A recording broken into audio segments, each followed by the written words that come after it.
See, this right here, that's callalily. Oh, bro. This just can't be a big litter box for you. So we got this fence, put it up just for the cat. This is the first time he's ever tried to come in, ever tried to garden with me. Oh, I'm sorry, bro. Serving his purpose. He's eating some grass. He's probably gonna throw up right in front of him. Okay, finally got that ridgegourd plant in the ground. Ants. Are ants eating this? What is eating this?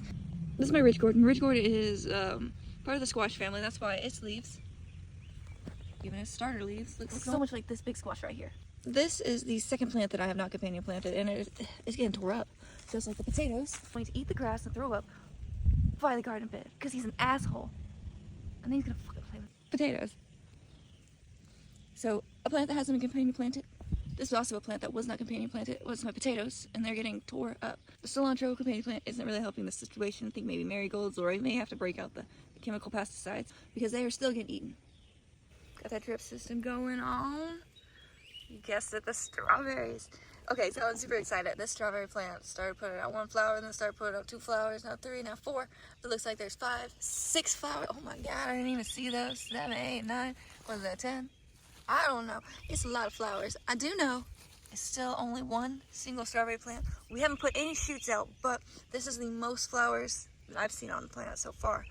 Versus strawberry plant, it, as we already know, it has put off more little babies. Which this leaf is changing colors. Probably needs a little more sunlight, but it's putting off all these babies. So we have a total of 5 strawberry plants. These are what the flowers have done. It's not nearly as many flowers as the everbearing across the way. And it doesn't look like they formed into the fruit yet. See if we can zoom in there a little bit. We got a little strawberry action going on the side, but I don't know if it'll turn into fruit. We'll just have to wait and see on that one. But that's the strawberry over here. That is the tuscanarose update, the everbearing update, also the ridgegourd update. Next to ridgegourd, we have bell peppers and basil. I don't know what color these bell peppers are going to be, but we have 3 of them planted over here that we know of. And then in the back, we're propagating a little basil for some companion planting protection. This basil, all I did was cut it and stick it directly in the soil. Over here we have our sunflower, and she is already putting a bloom up.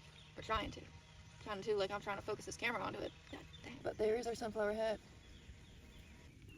And yes, I do have tea in my garden. Tea is wonderful fertilizer for your garden. Well, over here is what we're also talking about. We're talking about these flowers, marigolds. We got the marigold seeds to sprout. What I've been doing is when I've been clipping the heads, I've been throwing them in here. Marigolds are like the ultimate companion plant. I should make a video on that and tell you guys all about it, because marigolds are pretty awesome. From getting rid of mosquitoes to getting rid of issues in the soil, like nematodes and stuff, like, they're awesome. Absolutely awesome. Also have a tomato over here. Let's get over here to our squash. She's falling over. It's a big plant. She's already putting flowers out. Isn't that beautiful? Anyways, this big plant's falling over. I need to stake it up. You need to stake yours up if it's falling too, because you do not want this. This is awful. This looks amazing. Got a flower here with the squash on it. There are male and female flowers. This obviously the female flower because it's reproducing, but the male flowers look exactly like this one. They don't have the actual squash on the end of them. So don't pluck your flowers off. Leave them on there. Let pollinators do their biz.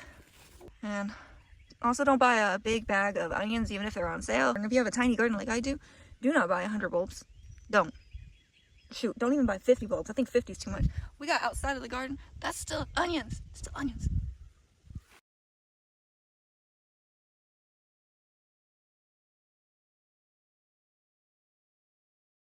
Cilantro honestly could not be doing better. I harvested a little bit of it yesterday. Okay, this candy cane pepper, she doing good. Like, when I first bought it, it had this pepper right here. And this pepper's been growing and it looks like it might be turning a little orange. I don't know. But according to the picture, it looks like they should be turning maybe red. As cool as it is to see these peppers, I'm ready to be making some salsa, but this plant, it's got some catching up to do. It's got some catching up to do too. The basil plant, which is basically the same height, it's got catching up to do. Cilantro, like I said, I trimmed it, didn't need any cilantro, but it was taller than the pepper plant. I just don't want to shade this pepper plant. I don't want to block it out. Gotta keep it trimmed, gotta keep it low. Gotta get cutting in here too.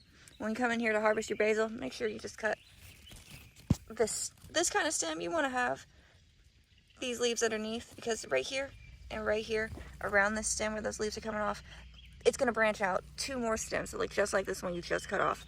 So you're gonna get more harvest and a bigger looking plant, or just a bigger plant in general. No, actually I already did it. See?